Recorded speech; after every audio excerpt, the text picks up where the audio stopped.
Allah lah yang menciptakan 7 langit, dan seperti itu pula bumi. Perintah Allah berlaku padanya, agar kamu mengetahui bahwasannya Allah Maha Berkuasa atas segala sesuatu, dan sesungguhnya Allah ilmunya benar-benar meliputi segala sesuatu. Al-Quran, Surah At-Tolaq, ayat 12.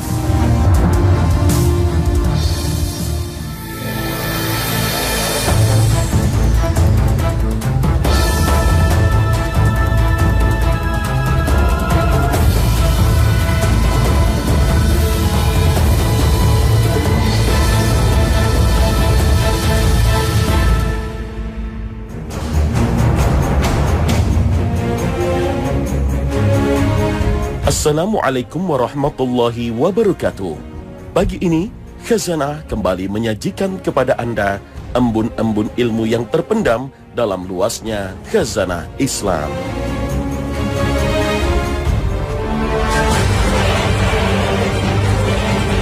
Seperti disebutkan dalam hadis Nabi SAW yang cukup panjang dan bersumber dari sahabat Barra' bin Azib, bahwa pada saat sakaratul maut, seseorang akan diperlihatkan pahala amal baiknya maupun amal buruknya.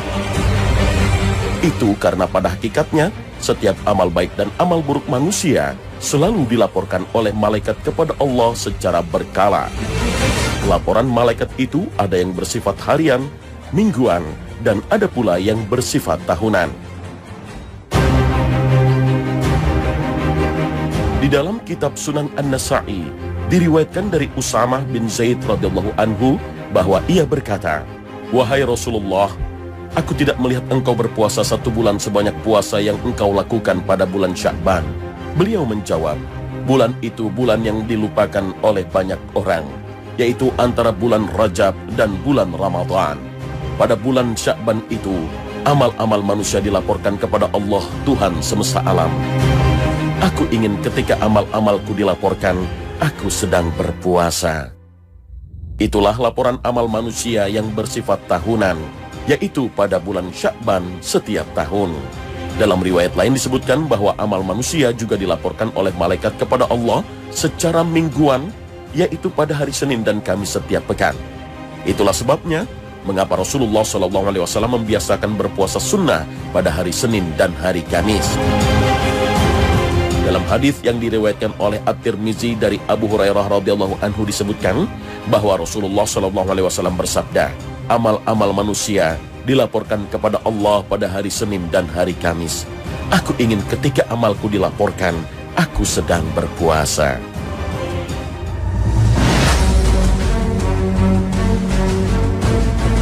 Ada lagi laporan malaikat kepada Allah tentang amal-amal manusia yang bersifat harian. Laporan harian ini terjadi pada waktu subuh dan waktu asar. Dalam hadis yang diriwayatkan oleh Imam Bukhari dan bersumber dari Abu Musa radhiyallahu anhu, disebutkan bahwa Rasulullah SAW bersabda, "Sesungguhnya Allah memiliki malaikat-malaikat yang datang kepadamu secara bergantian. Pada waktu sholat subuh, malaikat-malaikat yang bertugas siang hari turun kepadamu, lalu bersama malaikat-malaikat malam menyaksikan sholatmu. Setelah itu malaikat malam akan naik dan malaikat siang tetap bersamamu di bumi.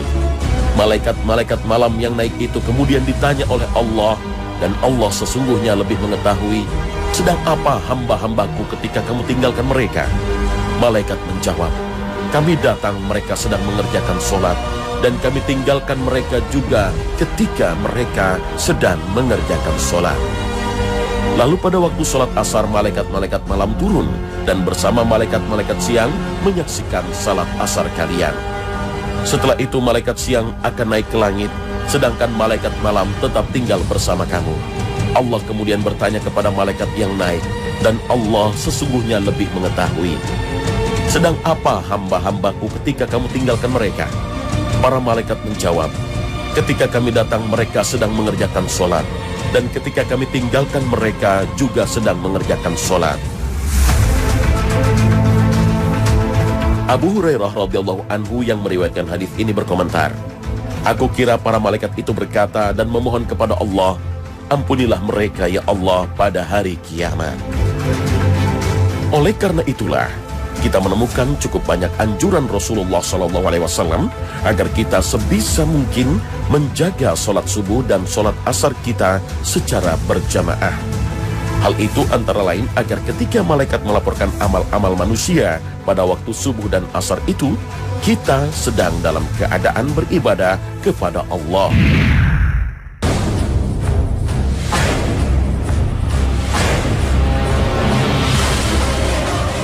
Pemirsa Khazanah, di dalam sejumlah riwayat hadis disebutkan bahwa amal manusia diangkat atau dinaikkan ke langit. Lalu apa sebenarnya hakikat langit itu? Dalam pandangan ilmu pengetahuan, langit adalah bagian atas dari permukaan bumi. Langit memiliki beberapa lapisan dan terdiri dari banyak gas dan udara. Langit bisa berubah-ubah warna, terkadang biru seperti pada pagi dan siang hari, dan terkadang merah seperti pada sore hari, atau terkadang pula hitam gelap seperti ketika turun hujan. Dalam bahasa Al-Quran, langit disebut as-sama, bentuk tunggal, atau as-samawat, bentuk jamak. Ada yang mengartikan langit adalah lapisan atmosfer yang melingkupi bumi. Lapisan itu sendiri terdiri dari beberapa bagian yang masing-masing disebut dengan nama tertentu sesuai dengan ketinggian atau jaraknya dari bumi. Ada lapisan troposfer, ada stratosfer, ada mesosfer, ada lapisan termosfer, ada lapisan ionosfer, dan ada pula lapisan eksosfer. Ada lagi yang memahami kata sab'a samawat, 7 lapis langit yang disebut di dalam Al-Quran sebagai benda-benda yang ada di langit, seperti bintang dan planet. Yang menjadi pertanyaan adalah, apakah langit yang kita kenal dalam ilmu astronomi sama dengan langit yang dimaksud dalam Al-Quran? Apa yang diungkapkan oleh ilmuwan mengenai langit itu sejauh ini baru sampai pada langit yang terdekat dengan bumi, baru pada langit yang pertama. Itu pun sampai sekarang ini manusia belum mampu mengungkap rahasia langit dunia. Adapun lapisan langit berjumlah 7 lapisan yang diungkap ilmu pengetahuan, bukanlah 7 langit yang disebut dalam Al-Quran. Manusia memang tak akan mampu menembus langit-langit itu, karena ke-7 langit itu dijaga oleh malaikat Allah yang tidak akan mengizinkan siapapun menembusnya kecuali atas izin Allah Subhanahu wa Ta'ala. Ini bisa dipahami dari perjalanan Mi'raj Nabi SAW bersama malaikat Jibril menembus langit. Setiap kali tiba di satu lapisan langit, Jibril meminta izin untuk dibukakan, dan malaikat penjaga membukakannya karena telah mendapat izin dari Allah Subhanahu wa Ta'ala.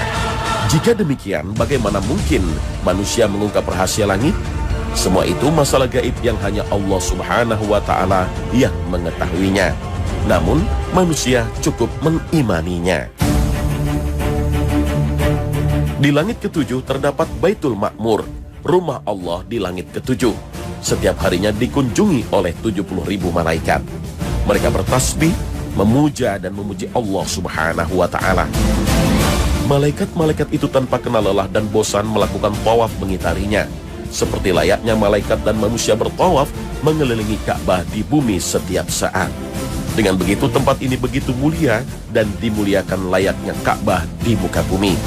Begitu agungnya Baitul Ma'mur hingga Allah Subhanahu wa Ta'ala dalam firman-Nya bersumpah atas nama Baitul Ma'mur. Wal Baitil Ma'mur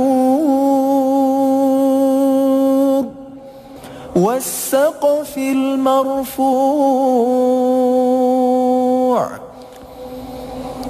wal Bahril Masjur.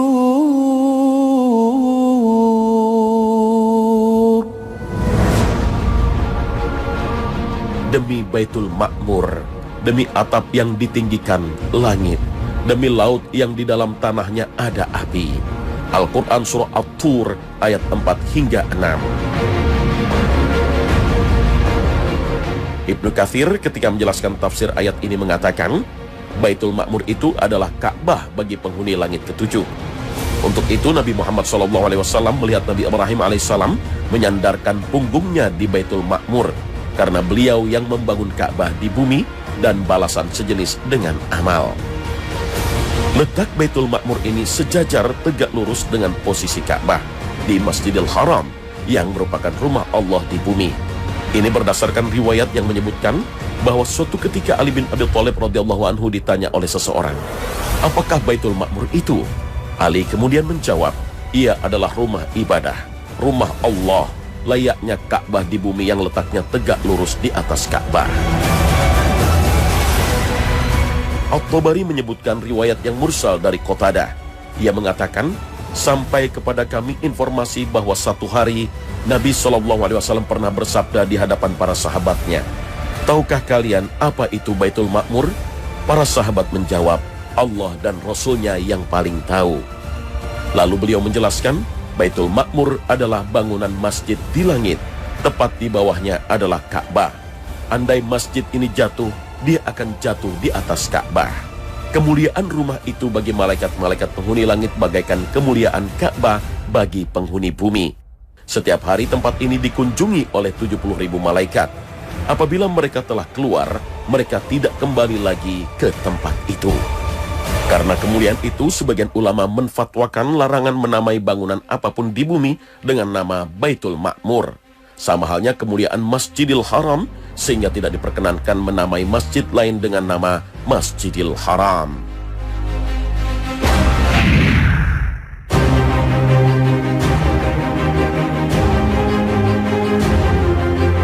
Pemirsa Khazanah, ketika melihat langit, pernahkah kita berpikir di mana letak dari ujung semua semesta ini? Tentu sulit untuk menjawabnya, karena yang seperti ini sudah di luar nalar. Bahkan semaju-majunya ilmu astronomi masih belum bisa memecahkan hal ini. Tapi dari berbagai sumber Al-Quran dan hadis Nabi SAW, semua semesta ini berujung pada satu lokasi yang sangat menakjubkan, Sidratul Muntaha.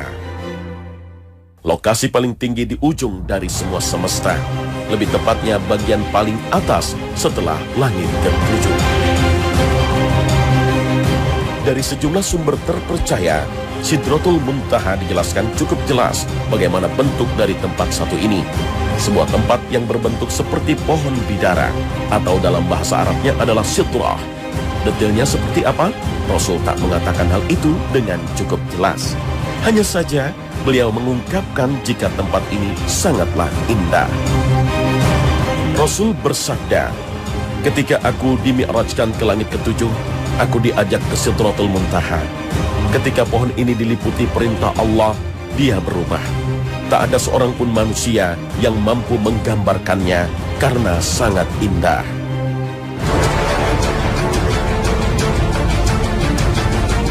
Dalam riwayat Ibnu Mas'ud radhiyallahu anhu disebutkan bahwa dinamakan Sidratul Muntaha karena semua ketetapan Allah yang turun pangkalnya dari sana, dan semua yang naik ujungnya ada di sana.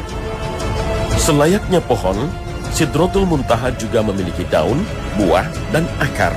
Hal ini juga tersirat dalam sabda Nabi SAW. "Aku melihat Sidratul Muntaha di langit ketujuh. Buahnya seperti kendi daerah Hajar, dan daunnya seperti telinga gajah. Dari akarnya keluar 2 sungai luar dan 2 sungai dalam." Kemudian aku bertanya, "Wahai Jibril, apakah keduanya ini?" Dia menjawab, "Adapun 2 yang dalam itu ada di surga, sedangkan 2 yang di luar itu adalah Nil dan Efrat." Hadits riwayat Bukhari. Dengan bentuk daun seperti telinga gajah yang lebar-lebar yang sangat rimbun, hingga sebuah riwayat ada yang menyebut jumlahnya sama dengan bilangan makhluk yang Allah ciptakan. Dari sini makin terbayang seperti apa Sidratul Muntaha, betapa rimbunnya tempat ini. Saking rimbunnya, Nabi mengilustrasikannya dengan sangat tepat dalam sabdanya, "Orang yang naik kuda baru bisa melintasi bayang-bayangnya selama 100 tahun atau 100 penunggang kuda. Bisa dinaungi bayang-bayangnya. Di sana ada laron dari emas, buahnya seperti kendi besar." Hadits riwayat Turmuzi. Sidratul Muntaha begitu agung dan indah, sampai-sampai Nabi tidak kuasa menggambarkannya. Dalam sabdanya dia menjelaskan, "Ketika saya dimi'rajkan ke langit ketujuh, saya diajak ke Sidratul Muntaha. Ketika pohon ini diliputi perintah Allah, dia berubah. Tidak ada seorang pun manusia yang mampu menggambarkannya karena sangat indah. Hadis riwayat Abu Ya'la. Di tempat inilah Nabi SAW melihat wujud asli malaikat Jibril. Karena sepanjang hayatnya, malaikat Jibril selalu datang menemui Nabi dalam rupa-rupa yang berbeda. Dan ini adalah kali kedua Nabi melihat wujud asli Jibril alaihissalam. Peristiwa yang kemudian menjadi buah bibir di kalangan Quraisy yang menjadikannya sebagai kesempatan untuk memperolok Muhammad sallallahu alaihi wasallam. Inilah yang diabadikan Allah Subhanahu wa taala dalam Al-Qur'an. Apakah kaum musyrik Mekah hendak membantahnya tentang apa yang telah dilihatnya? Sesungguhnya Muhammad telah melihat Jibril itu dalam rupanya yang asli pada waktu yang lain, yaitu di Sidratul Muntaha. Di dekatnya ada surga tempat tinggal. Muhammad melihat Jibril ketika Sidratul Muntaha diliputi oleh sesuatu yang meliputinya. Penglihatannya Muhammad tidak berpaling dari yang dilihatnya itu dan tidak pula melampauinya. Sesungguhnya dia telah melihat sebahagian tanda-tanda kekuasaan Tuhannya yang paling besar. Al-Quran Surah An-Najm ayat 12 hingga 18. Apakah orang musyrikin hendak meragukan dan membantah bahwa Rasulullah SAW telah melihat Jibril? Padahal dia telah melihat Jibril dalam bentuk aslinya sebanyak 2 kali. Pertama, ketika Jibril berada di atas ufuk yang tinggi di bawah langit dunia setelah Nabi menerima wahyu pertama di Gua Hira. Dan kedua, ketika di Sidratul Muntaha di atas langit ke-7 saat beliau menjalani Mi'raj. Nabi Muhammad SAW melihat Jibril di tempat tersebut, tempat para arwah yang tinggi dan suci yang tidak bisa didekati setan atau arwah yang buruk. Di dekat Sidratul Muntaha terdapat surga yang berisi seluruh puncak kenikmatan yang menjadi puncak angan-angan. Inilah yang menjadi dasar banyak ulama yang mengatakan surga berada di tempat yang sangat tinggi di atas langit ke-7. Ketika Sidratul Muntaha diliputi dengan ketetapan dari Allah, menjadi sesuatu yang sangat besar dan indah dengan gemerlap warna. Tidak ada yang bisa menggambarkan keindahannya dengan rinci kecuali Allah. Pandangan Nabi SAW tidak toleh-toleh dari arah yang menjadi tujuannya, tidak juga melebihi batas yang diizinkan. Ini menunjukkan bagaimana adab beliau SAW. Saat itu beliau melihat berbagai kejadian yang luar biasa. Beliau melihat surga, melihat neraka, dan melihat kejadian gaib. Dari sekian makhluk yang Allah ciptakan, ada makhluk yang dimuliakan. Wa inna alaikum lahafidhin kiraman katibin. Allah menyebut malaikat itu dengan kiraman katibin. Malaikat yang dimuliakan, yang mencatat amal perbuatan kita. Karena malaikat itu makhluk yang dimuliakan, kalau kita sering dekat dengan malaikat, tentu kita pun akan dimuliakan. Rasulullah SAW bersabda, la yaqudu qaumun yadhkurunallaha illa haffaz alaihimul malaika wa nazalat alaihim sakinah wa ghasyiyat alaihimur rahmah. Tidak ada orang yang duduk dalam satu majlis, di majlis itu dikutip, disebut nama-nama Allah, yadhkurunallah, berzikir kepada Allah, illa haffaz alaihimul malaika, kecuali malaikat akan hadir, akan turun dari langit mendekati majlis itu dan akan menaungi majlis itu dengan rahmat dan keberkahannya. Ini contoh bahwa kita undang malaikat dengan zikir dan wirid. Ketika kita membaca subhanallah, alhamdulillah, Allahu akbar, sebenarnya kita sedang mengundang malaikat untuk dekat dengan kita.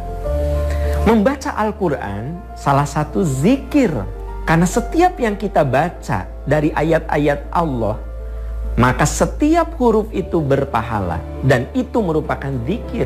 Ketika kita membaca Quran, sebenarnya kita sedang mengundang malaikat yang mulia itu mendekat kepada kita. Bulan Ramadan adalah syahrul Ramadan alladzi unzila fihil Quran. Di bulan Ramadan diturunkan Al-Quran. Karena itu Rasulullah menyuruh kita untuk lebih rajin lagi membaca Al-Quran. Begitu kita rajin membaca Al-Quran, sesungguhnya malaikat rahmat turun mendekati kita. Kemudian ada lagi amalan yang bisa membuat malaikat itu hadir, yaitu kita bertaqarrub dengan sholat. Ketika kita sholat, sesungguhnya malaikat mengaminkan apa yang kita baca di dalam sholat.